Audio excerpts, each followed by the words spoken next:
First things first, Alabama State Bar Rules of Professional Conduct Rule 7.2e requires the following language in all attorney communications.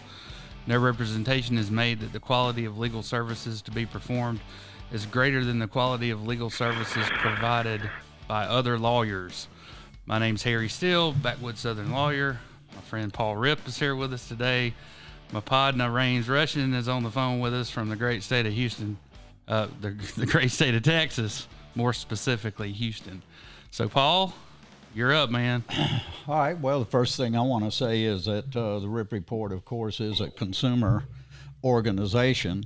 And from our podcast, we've had some people call in and ask Harry why he was taking a position or I was taking a position. So the first thing I'd like to say is that Harry and I may adamantly disagree on some things. So just because I am talking on a particular issue doesn't mean that he's fully endorsing it, nor does it mean I'm endorsing one of his. Now, if you hear us chime in on the same one, well, then you can understand that. But what we're trying to do is get you information and to make you think about what is right and wrong or on a particular subject. The RIP Report the RIP Report on Wednesday put out an article, Quid Pro Quo. You can find that on the ripreport.com. I hope that you'll follow that.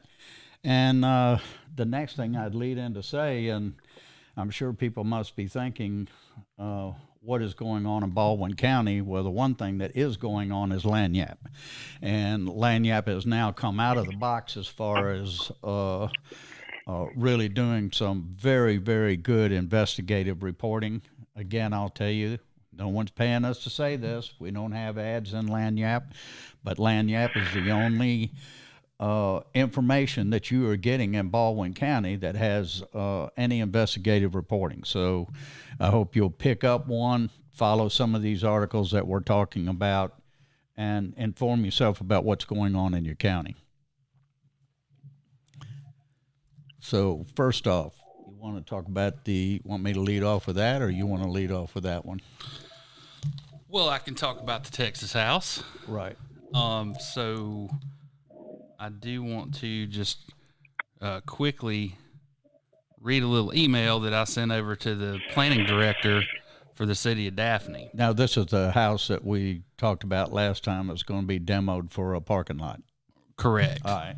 So my question was, will the Bayside Foundation have to apply for a variance to demolish the Texas House and erect a parking lot in what is surely not zoned for such? I would like to be kept aware and will be speaking at the public hearing on behalf of my grandmother, who is one of the oldest residents in Daphne. She's actually 96 years old, and we might get into a little bit more of that.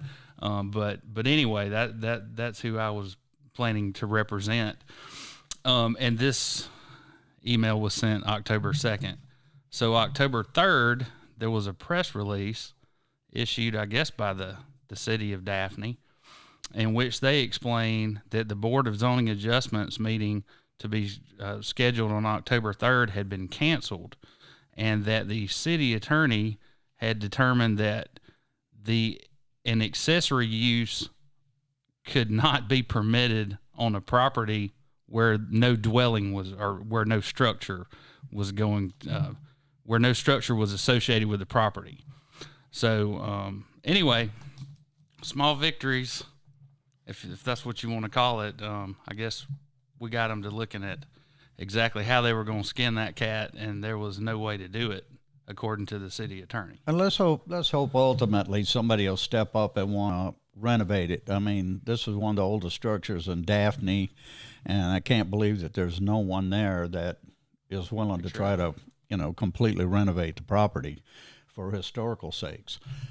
The other thing is in Fairhope, constant drama Fairhope, they're still involved in a budget battle, and some of the things that you may hear and what you may read is a little bit different. In Lagniappe, again, under budget battle by John Mullen, we see again where the medical benefits that the city council has voted in for itself, and one breath, the council president, Burrell, says that he's concerned with expanding government may lead to financial hardships and wants to limit adding employees. At the same time, the mayor is reminding him that he just voted in free health and insurance for the entire family of each one of the part-time councilmen. And then when she continued to speak about it, Burrell threatened to, he said, we're talking about medical and health benefits. One more word out of you, and I'm going to ask the police chief to escort you out of the room. Hey, Paul, does that sound familiar? That sounds very familiar. If any of you are familiar, Mr. Burrell refused to allow me to speak. We took him to federal court, and he was found guilty. And the thing that they don't like about the mayor in Fairhope is that they will threaten her and then back her in a corner, and then she comes out by saying, okay, go ahead. Here's one more word. Do something. And, of course, Burrell didn't do anything. But the other thing, too, is when you look at this budget battle, I mean, they're in the middle of a budget talking about the budget. And at the same time that Burrell's making these statements, they go out and buy $2.6 million worth of recreational land on a very questionable appraisal.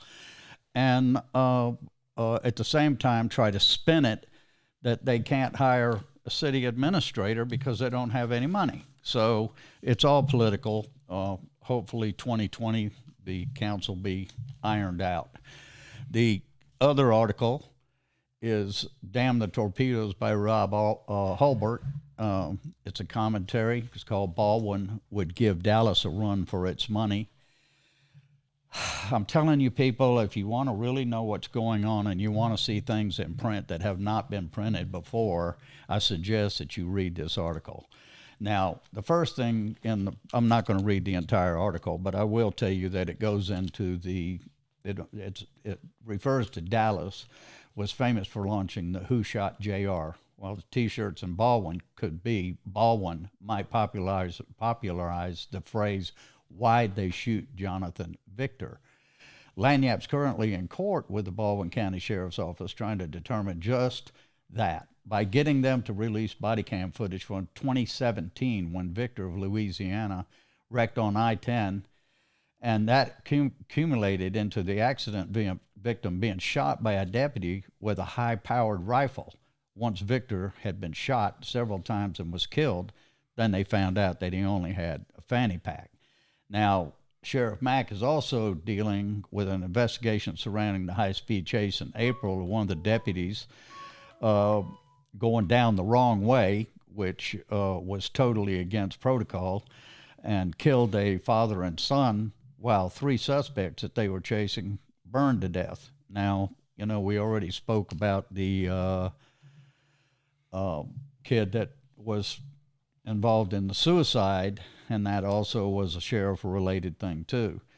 Now, when Mr. Still spoke of that, they took away his credentials for getting into the courthouse. So it's going to be interesting to see now if the sheriff's department's going to take away the credentials of the Lagniappe staff for reporting on everything. This article goes on to speak about the straw man and several other things that I think that you would find interesting and you should be up on, and relates back to articles. Now, that's the one thing that I'm beginning to see with Lagniappe that I really appreciate is the backstory of the story. So where people reading the story the first time can go back and read the other story. So please read the articles, stay up on what is going on. We've had several people from the community call us about other instances with the Sheriff's Department as well as things with the circuit court. So again, I invite you, the public, Baldwin County, any municipality, you have an issue that you want to bring up, please email us or contact us. And now I think Harry's going to take it over for his part here. So, Paul, I think I've solved the riddle of the Stinx. Well, would you like to know what I mean by that? Sounds like a sewer issue. It's a sewer issue. So, you're familiar with the scientific method. I try to apply it to all my cases. I try to start in the beginning and work my way to where I think I want to be. Right. And so I began looking at the sewer. Nobody's paying me to do it. It's just something we kind of picked up. The regulation of it. So if you go, and all this is on our Facebook page, all of these regulations. But if you have a code book laying around, go to the Code of Alabama, Title 22, Chapter 25B, which is the regulation of privately owned sewers. Now, you can read through all this if you'd like to, but I can kind of paraphrase it for you. There are certain entities that are exempt from regulation under this section, and this section was recently updated. I say recently. Act number 2009-773 updated some of this code section. In particular, one of the entities that would have been exempted was any entity who released their effluent as groundwater, that they released it into a stream or into some other body of water, into a ditch that ends up in a stream, where they're releasing it back into the environment as groundwater. So do you remember the last time we were on here and I talked about the deep well injection permit? Correct. Okay. So Yes. I was wrong about the deep well injection permit. The state of Alabama does not allow that type of deep well injection in the state of Alabama. Okay. So they're not going below the aquifer. What this is can you put up the aerial photo of their Fort Morgan facility, Nick? So if you look at the aerial photograph that they put on, this came off their website. We're not doing anything nefarious here. It's public information, I would assume, if they put it up on their website. You'll see a what looks like a pond over to the right, and you'll see what looks like some aeration bubbles coming up in it. And that area there, what they're doing is they're putting the water into that pond, and because Fort Morgan's nothing but a big sandbar, it's slowly seeping into the ground.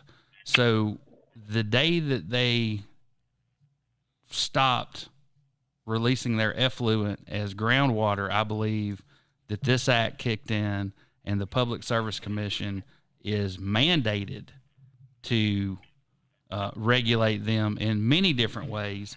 But I want to continue on in this act, and I want you to understand that it says there's some magic language in section 2225B12C, and it says this chapter shall not apply in any county which has a local constitutional amendment. And that's where they stop reading. Okay. We do have a local constitutional amendment. It's also on our Facebook page, and that constitutional amendment is Amendment 781. So Amendment 781 in particular dictates many different things that the Public Service Commission is mandated to regulate. In particular, they can come up with a rate protection scheme. They can come up with minimum standards for design. They can do any different type of regulation that's allowed under this constitutional amendment. The only one that they have exercised is that it allows them to, if they determine it's in the best interest of the public health, that they can make it compulsory for everyone to connect to the sewer, which is the only thing that Baldwin County has done under this constitutional amendment. So what I'm saying is, if you read the act in its entirety and you go read the Constitutional Amendment 781, it's very clear to me that when they got this deep well injection permit and they stopped releasing their effluent as groundwater, at that point in time, the Public Service Commission should have come in and said, we're here to regulate you, and they did not do that. Oh. Harry, if I could just jump in here. If I'm a resident of Baldwin County who drinks water out of my tap on a regular basis or swims in the waters of Baldwin County or around Fort Morgan, who can I call to talk about how the Public Service Commission or Public Utilities Commission could become involved with that utility? Who would I call? Would I call my state legislator? Would I call the PSC? Who could I call to take action on something like that? Well, I've been in contact with the Public Service Commission, actually one of their attorneys, and we've been going back and forth. I think that would be I could have asked for an opinion of the Public Service Commission, but that would have been more of a formal, people get involved, and then they would ask me just, what's your standing to be asking this question? So I didn't want to really go that route. I don't have a client. I'm not being paid to do any of this. So I understand that, Harry. You're an attorney and you can seek opinions and everything else. But if I'm just Gus Brown down at the local bait shop who wants to drink water out of the hose, and I'm worried about an unregulated utility pumping groundwater, contaminating the groundwater, who would I call? You call to talk to about that? Alabama Department of Environmental Management, because they are the ones tasked with testing the effluent or anything that's discharged into the environment. And do they have any sway over who regulates what? Actually, there are two different sides of the coin. The Public Service Commission would do things like, and one of the things mandated in this act is that you would have to disclose your financial position to the Public Service Commission. They have to make sure that you're a financially viable entity. Okay, that's number one. Number two, if you ever wanted to go up on your rates, you would have to go to the Public Service Commission to have that approved as well. I'm saying if you were an entity who were being regulated by the Public Service Commission. And my position is they should have done this whenever the left hand should have known what the right hand was doing. The folks at ADM should have said, hey, guys, you guys over at the Public Service Commission, they've changed the way they're doing things, and now you have to regulate them. Okay, so now who is tasked with straightening this out then?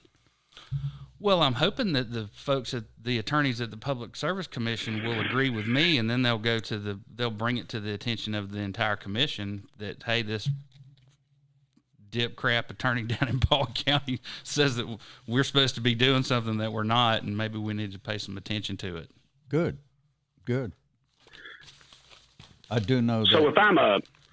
if I'm a hunting guide or a fishing guide or anybody concerned about the environment or just some fella down at the local bait shop there to pick up cheese crackers before I hit McCurtain's Creek, there's got to be an elected representative that I can talk to, somebody that I've voted for that's concerned about the quality of my drinking water and things like that, isn't it? Well, I think you could contact any one of your elected officials if you had a concern about something like that. Certainly. And we have had a couple of elected officials that have stood out and are working on this. Had a call from one this morning. Correct. So, Raines, just let me read you this one section. I know you don't like for me to read things.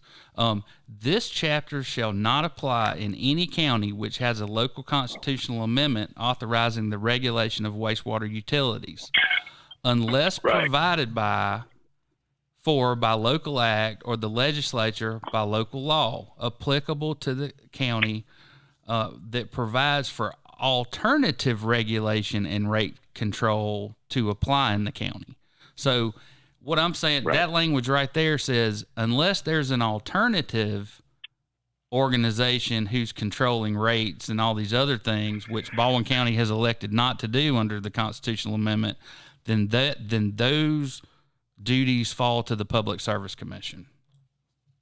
Well, also as a consumer, like you're talking about, Raines, just on a basic level of consumer, I would also think that you could call your commissioners and ask them, if nothing else, to bring this to a head, to clarify it, and let's move on with it, and get the regulation in place as it looks like it should have been all along. So another thing that I've been working on while you guys have been napping or whatever it is you do during the day, I have been in contact with the Shelby County legislative delegation, and I have a copy of the House Bill 340 that was introduced last year that would put all private sewers in Shelby County under the control of the Public Service Commission. So we'll have a copy of that on the Facebook page as well for anybody who wants to go read that.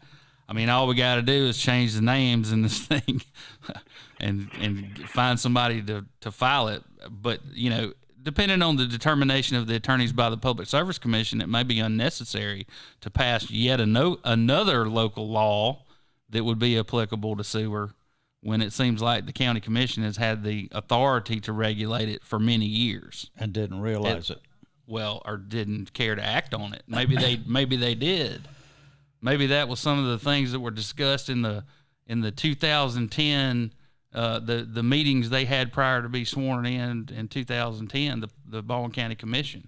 And by the way, I also got a copy of that commission tape, and I'm going to be cutting it up and posting some excerpts on our website. Some very interesting things that came out of that meeting that I'd forgotten about. And anyway, we should make a drinking game out of it, Raines, if you ever get over here. Every time there's some BS said in that meeting, everybody's got to take a drink. We won't make it about 10 minutes into it. I'll be on the floor. Y'all's alcohol tax is too high to afford that drinking game. I can tell you that right now. It's great. We do want the listeners to know that the sewer issue and the regulation of the sewer is something that we intend on covering, you know, from here on out. So this is going to be a long-standing conversation. We're going to try to bring you up to date from time to time where we are and where our legislators are and where our county commissioners are on this subject. Well, I would definitely do a public service to our listeners and people that watch this podcast and post the names and numbers and email contacts of all members of the Baldwin County Commission. So the public could be informed and call and ask those pertinent questions and say, hey, maybe this is something we could start getting into. And maybe this is something we can do to help not just protect our environment, but our water quality.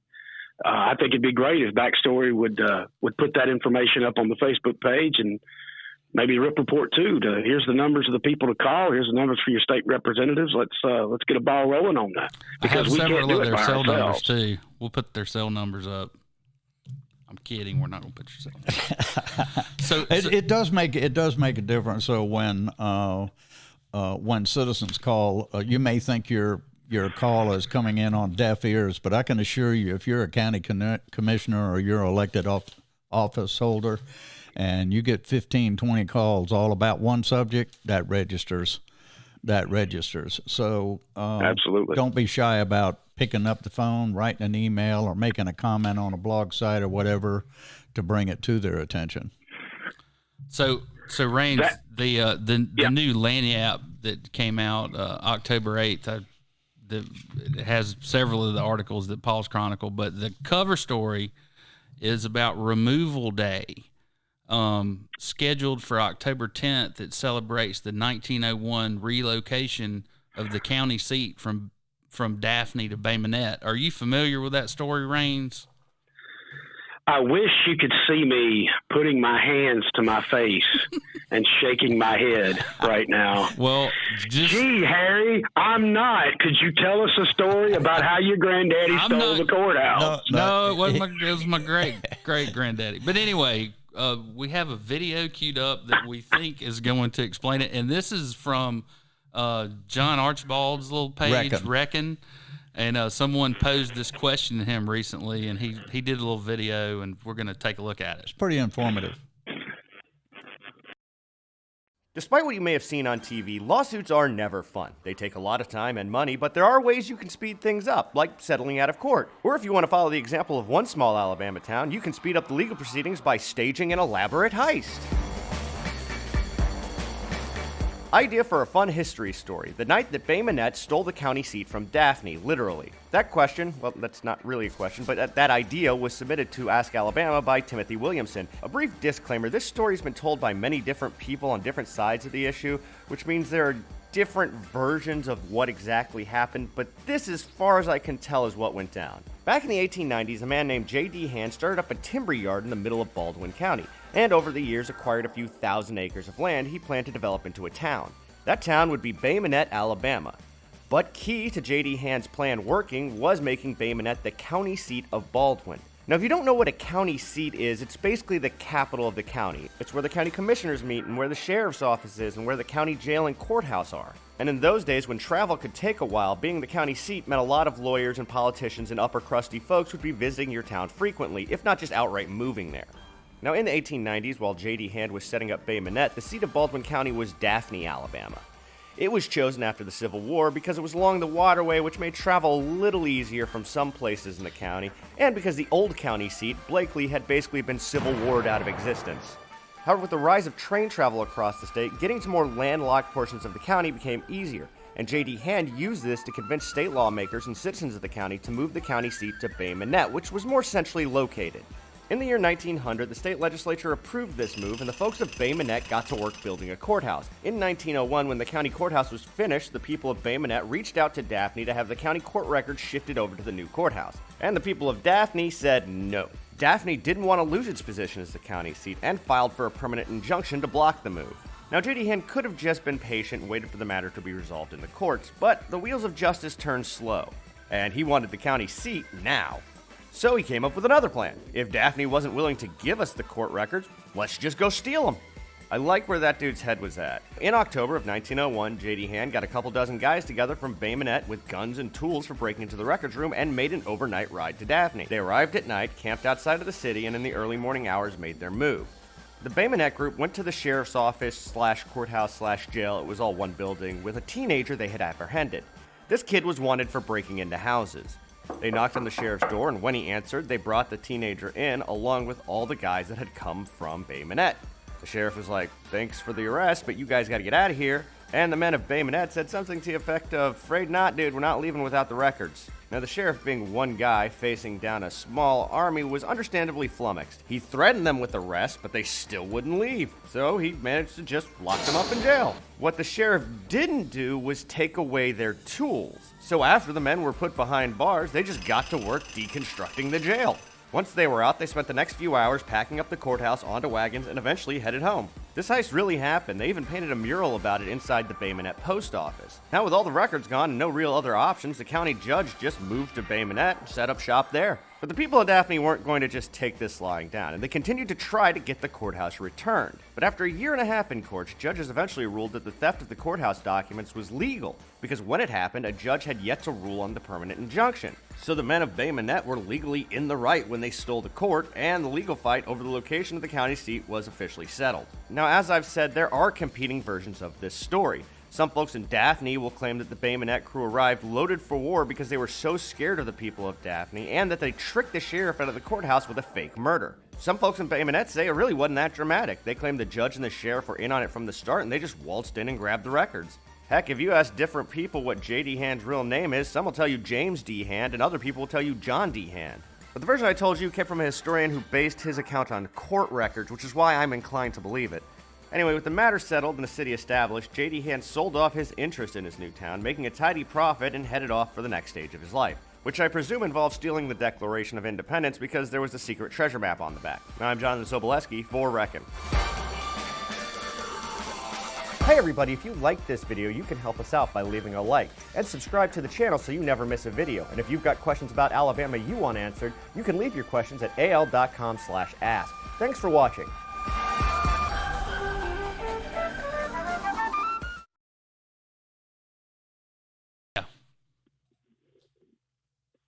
We're good. All right, so it worked. So the important thing to know about that article, about that video, is my grandmother Steele's grandfather, Judge Hall, was the probate judge involved in this whole hiatus. Small world. Which is why all these people are crapping their pants that some insider like me is fed up with the system. And that should be something that a lot of people understand. I've lived here since '93. I wasn't born in this area and know all these people as intimately as Harry does. And people should note that he's sticking his neck out because of the disgust of what has been going on too. And that takes a lot of guts. Or a lot of disgust. Yeah, I wouldn't say guts. I'd say a lot of disgust. But everybody's got their tipping point. So, Raines, that's absolutely true. I need to tell you about a new development. So, Backstory Podcast is a production of Backwoods Media LLC, and Backwoods Media LLC is the newest member of two proud chambers of commerce. The first one, the North Baldwin Chamber, and the other, the Eastern Shore Chamber, where Paul resides. We went to a really nice chamber after hours last night, where people wouldn't have been more surprised if I had walked in with a damn tiger on a leash than to walk in there with Paul Rip. It was I love it. I really had a good time. I did too. I felt that several people were very uncomfortable. When they get uncomfortable, that makes me feel quite comfortable.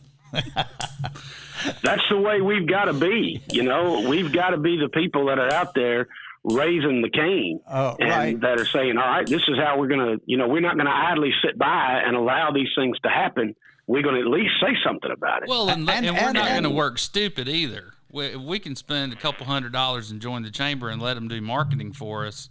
That solves a third of my problems. Yeah, and anybody that takes offense to anything that we've said or produced, you're more than welcome to come on and defend your position. We certainly invite. I don't know why in the that. world I bought 4 mic stands and parabolic microphones if it's just going to be the two of us. But if you happen to notice that the two of us are the only two speaking about the same thing over and over again, and the people that we're talking about don't show up, well, you should summarize from that, why are they not showing up? Why are they not speaking about it? Well, let me give you a little ammunition for that and bring this thing full circle as I commonly do. There's a certain position that I will take, and it's controversial, especially here in the state of Texas, and I'll make it my number one point. If it doesn't have egg on it, it's not a breakfast taco. All right, I'll say that, and I'll stand on anybody's front porch and say it. The other thing I'm going to say, to bring it back to something that we talked about last week and hit on a little bit this week, is this Fairhope City Council voting for their personal gain.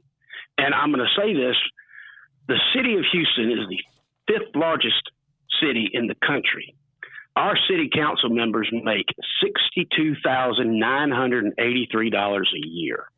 That's a full-time salary for the city council members of the city of Houston. With their new package, and I think you would both agree that when you're calculating a salary, you calculate the benefits as part of the salary package. Correct. The city of Fairhope, which has a population of what, Paul? 20,000 inside city limits, about 20 outside. 20,000 people inside the city limits of Fairhope are now paying upwards of $17,000 apiece for their city councilman's salary. That includes benefits and everything else that they just voted in. The city of Houston has a population of around 2.5 million people and another 2.5 million people in the outskirts that are basically represented by them. Does that sound like a fair ratio to you? No, not at all. And one thing that you mentioned that's very important that a lot of people don't understand. Here we're again talking about personal gain. Now, this council has voted this in, full insurance for themselves. In the event that any one of these council people are elected, and then they receive the full insurance package, that is personal gain. So they would be subject to a ethics complaint, but I'll leave that right there. And I totally disagree with both of you. They have voted in a raise for whoever is in those positions after the next election. So they haven't. Yeah, but if they are elected themselves. They're good. This is done all the time. Okay. They're good. All right. Trust me. Well, they're in a good spot. Okay. So except that they did vote it in for themselves. And there is one thing that I want to clarify. Yeah. Because you guys had a damn Karen Wilson love fest the last time we were on. Correct. And I kept my mouth shut. Right. And I'm going to tell y'all why. Okay. Okay. And I can sum it up in one outrageous statement. I'm for Trump's idea that we need a border wall, okay? Now, do you see what I did there? Right. I agreed with his policy. I did not say I'm whatever Donald Trump wants to do, I'm 100% in favor of. You understand what I mean? I do. So I may agree with a particular politician about a particular policy stance, but I do not go in whole hog with anybody and just say they have my undying support until the end of time. Now, she may be right on several positions. That being said, let me emphasize the fact that all of the members of the city council are related to the group Catalyst. And Mayor Wilson is the one that took on Mayor Camp when no one else would. And I can assure you that if Mayor Wilson was tomorrow to give a contract to her sister, to her brother, or use her influence as her elected office to advance her position, you'll hear me on here just as adamantly go after her as I would anybody else. When I know she has your faith. Yeah, well, that's correct. And the main reason being is that I started in Fairhope in 2004 getting involved. And not until this administration, not until the time that she was elected, have I seen these things corrected, that the good old boy system is being torn down, that she has stood up for the citizens of the community, and that is her first priority. And the things that she said she was going to go into office to do, she has done. And so I am an advocate of hers, and I'm an advocate of good politicians in other municipalities. But equally, in Fairhope, we have a much more drama because we have the good old boys coming back in 2020 with the hopes of taking over the city again. And I'm going to do everything within my power to maintain a forward motion, not a backward motion. I understand. I wouldn't know Mary Karen if I spilled a cup of coffee on her in the Waffle House.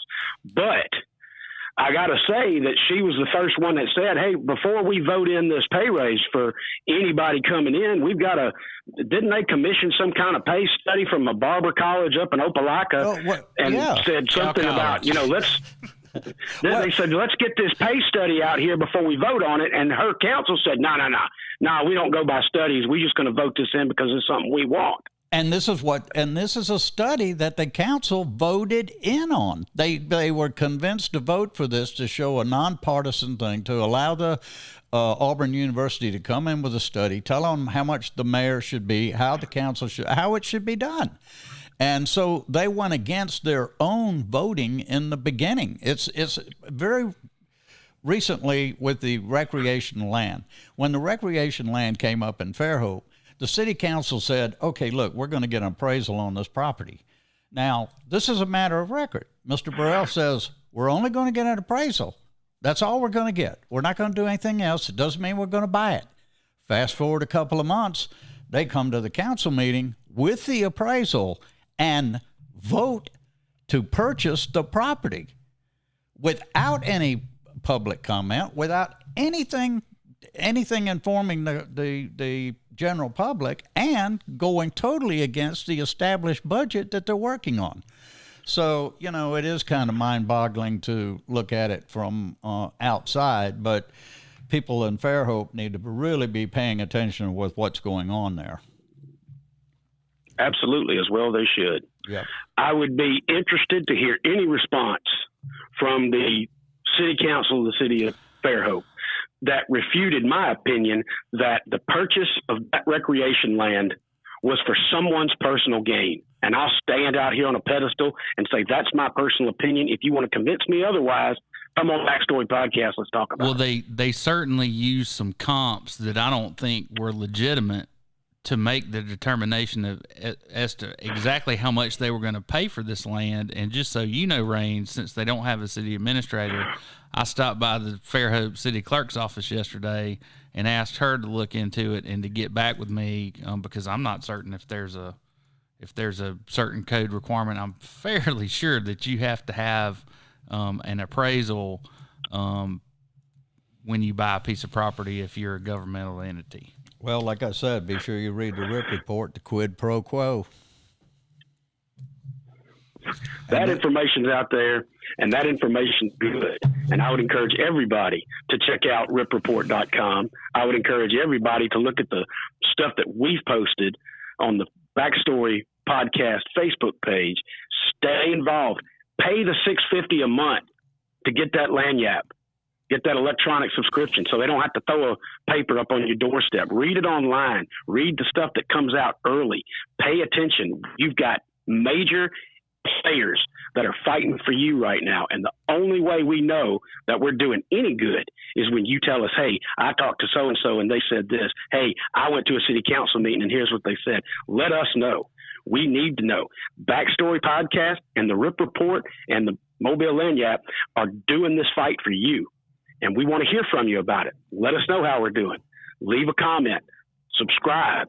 Let us know what we're doing and if we're doing any good at all. We feel like we are, but you need to let us know too. So, Raines, one more thing I need to let you know about. Yesterday morning, there was a suspicious package left somewhere around the courthouse. I don't really know any details about it. Of course, I start getting text messages of the press release, everybody wanting to know where I am at the time. You know, it was tongue in cheek, but it wasn't damn funny at all, you know? And so, anyway, my alibi is I was in Fairhope in circuit court handling a juvenile case yesterday morning. And you know me, unless it was a bag of dog crap lit on fire, chances are I didn't do it. Well, you know, that's small town. Something like that happens, they'll tag you with it, and rumors go. Oh, hey, I'm sure everybody in town was wanting to know if I'd left the house yet that morning or not. Oh, well, I had somebody ask me about it too, and I assured them that I didn't see you carrying any strange packages. So, all right, this is the end of podcast 5. Let us know what 5. You think. We'll be back with you next week. Thank you much.